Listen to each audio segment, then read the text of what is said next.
All right, we are back, and we're talking about commandments that, or maybe even things that we should expect out of each other. And I think Fred talked about it that just being black, we automatically should expect these things from each other. What I am attempting to do is to make sure that we reduce that to writing to be able to have something that we can tell people this is a code of ethics that we must follow. Dr. Chadwell, I think you want to talk about do no harm. Yeah, when we start talking about the do no harm, sometimes we think about it in terms of the physical do no harm, Right. but the mental do no harm also has to be factored in. And I guess I want to touch base on these negatives that I'm seeing online from black women against black men and black men against black women. And it's tearing up the community in that at some point we need to figure out how to, I guess for lack of better words, just get along. But this constant attack on each other is really not gaining us anything. It's not gaining us anything.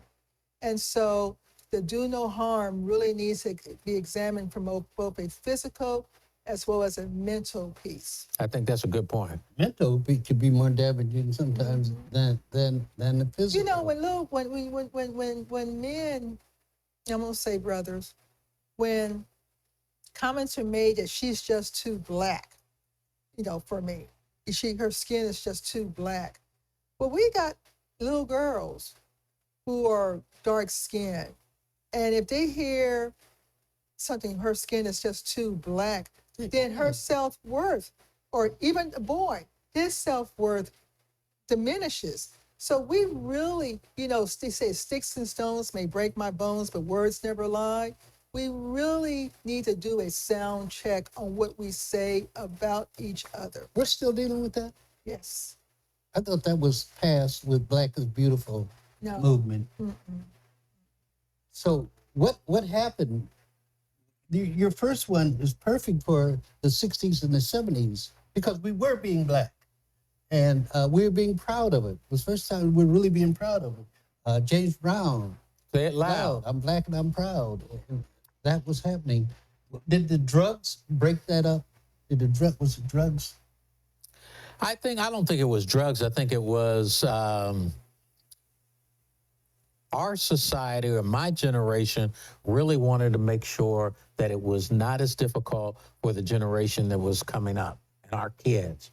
So you automatically gave these kids a lot of things. You gave them, cars, and you gave them money, and you gave them education. You gave them all of these things. And what we got in return is that those kids then, of course, moved out of the community. They moved into the white communities. They didn't want to send their kids to public school. There were a lot of different things. So I believe we have a lot to look at ourselves to be for the reason for those things happening. Do you think if you're raised in a community where it's crime every day and it's just pandemonium, then you're able to break out of that and be successful, and you say, well, I don't want to live in this community.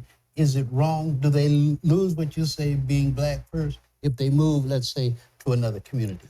Personally, I don't think so. But I should also say that one of the commandments is do not let somebody else come in and run your community. What do you mean by that? I'm glad you got to that. What do you mean by that? Come in and run your community. I think what it means is this.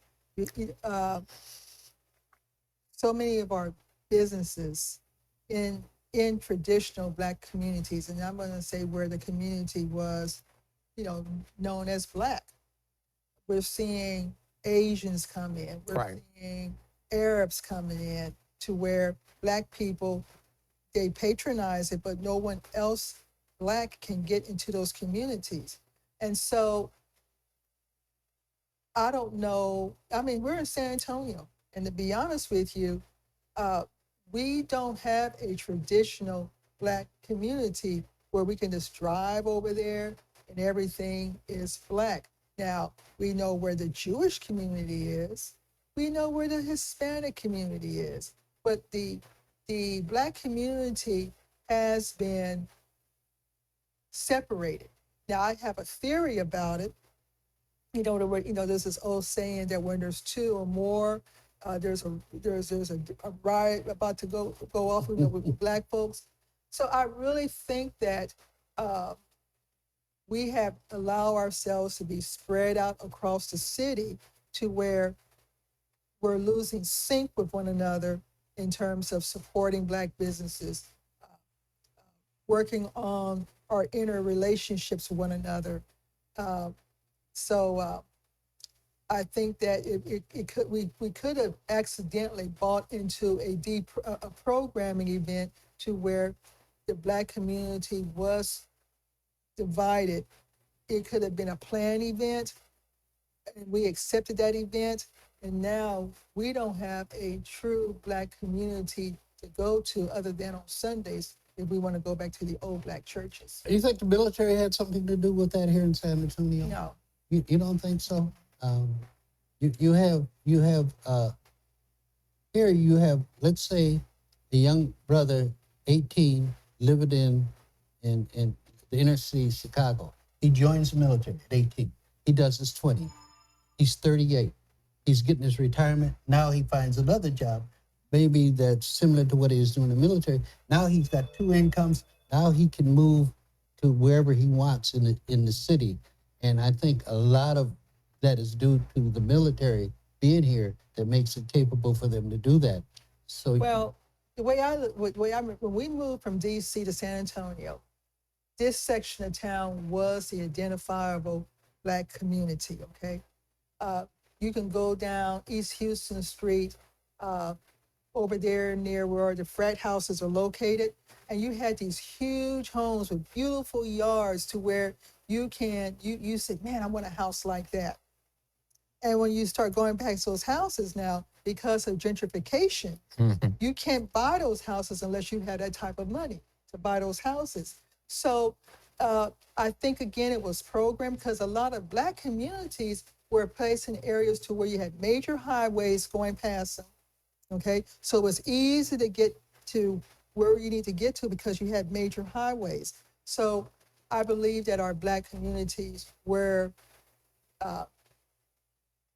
diminished because of some policy planning to shrink those communities. Fred had a something he wanted to read from Dr. Robeson, but giving him time to find that, I'm going to talk about the communities that we talked about. Do not let somebody else come into your community and run that. I think Dr. Chadwell made a very good point. When you've got all of these, you're not controlling your commerce, your business that's in the neighborhoods. You got the Vietnamese who's doing the nails. You got the Arabs who's got all the stores and the gas stations and so forth. We are not controlling anything in our neighborhood. And then when you talk about from earlier, do no harm,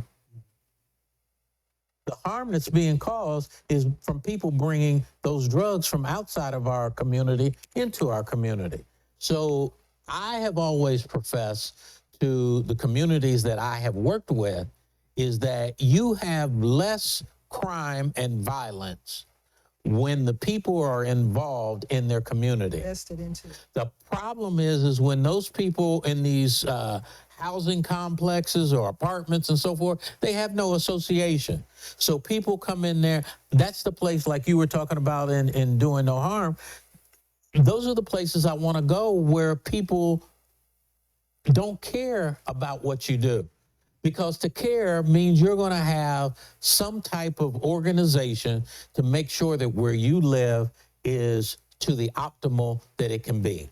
sure, I think at one point, I don't know if it was in Chicago, the nation Yes. organized Cabrini Green? to protect the streets. Yeah, And I don't know if they're still doing that, but they were effective. they were effective. Is that something that we should be doing as a race to protect our community? Absolutely. And how do we reach a young mother that has 5 kids by 5 different guys, no only thing she's getting is welfare. How do we reach her and reach the kids so they don't become the recipients of the drugs? I How think do we do that? That's part of the problem. That's part of being black. How do we make these folks believe being black is a strong, powerful thing? I don't think we do it, and I sure don't believe our churches. I think Because, let me just finish, because the churches, you go to church, it says, believe in Jesus, that's okay. Believe in God, that's okay. But they never say believe in black. right. And so then they'll say, love your neighbor as you love yourself. How you gonna love your neighbor when you don't love yourself? Right. And that's something that's never happened, even after slavery. We turned everything over to the church. They did not do that. They did not do that. So one black kid standing on a corner with a gun saying, "You black MF," boom, could shoot him. Right. That's not normal. Okay. That's It's normal in our neighborhoods. but it shouldn't be. It shouldn't be. Yeah. It Yeah. shouldn't be. And that's why I'm saying if we begin to adopt some code of ethics, I think we can begin to Absolutely. And to talk about those How things. do we do it, man? That's the problem. How do we do it? Now, this conversation wasn't supposed to be about how we do it, but Oh, okay. we need to do it. But how we do it? But you know, you First, bring up we need great leadership. you do need great leadership, and I think that once we begin to say, "Hey, look, we're banding together to do these things," some of those things that you talk about with the preachers, I think they would change. Okay, but they have no incentive to change. Because the people Because in the the people- church don't make them change. Don't make them change. That's correct. You know, down in Florida, I was really excited to see black churches saying, "You're not teaching black history in these schools? Don't worry about it. We'll take over. We're going to do it ourselves." That's great. And so, to me, that gave me hope, because I always felt that the black churches have not really optimized the power that they really have in the black community, where it's here, there, whatever. But to come back and rethink what is the role of the black church in the black community, especially under a crisis situation that we're in right now. You know, no critical race theory, no black history, and no this, no that. This is a time where the black churches can rebrand themselves as the seat of blackness. But they're not going to do that. They get Because membership up. they're not going to do that because what they need is everybody coming to that church believing that he's going to help me get to heaven, or he could sing good, or he can, when he's preaching, he can get into that rhythm with his preaching, run up and down the aisle, and the choir can get sisters up there dancing and carrying on. You know, that's what they want to keep, because that keeps people coming, Right. and keeps them putting the money in the till. When I lived in Washington, D.C., I don't want to run out of time. I actually had a preacher, when it's time to tithe, he had this lady come up and say, "You know, I had this money to tithe, and I had this money to pay my rent, and I tithe, and the next day I got a check in the mail more than what the rent was." God's lied in the church. Because you know, if she had a check coming, she knew it was coming. It just didn't fall out of the sky. And that's the kind of thing that happens. So how are you going to get these people to get to where you think they should be? I think we're about running. Yeah. Did you want to read your statement, or you're going I to say? think, yeah, we'll just. Okay. So we will be right back with our hot topic, which is going to be. What is our hot topic going to be? Is mega good for black Americans? Yes, is mega good for black, or is mega detrimental to black America? Well, You can get it either way. we'll be right back to discuss that.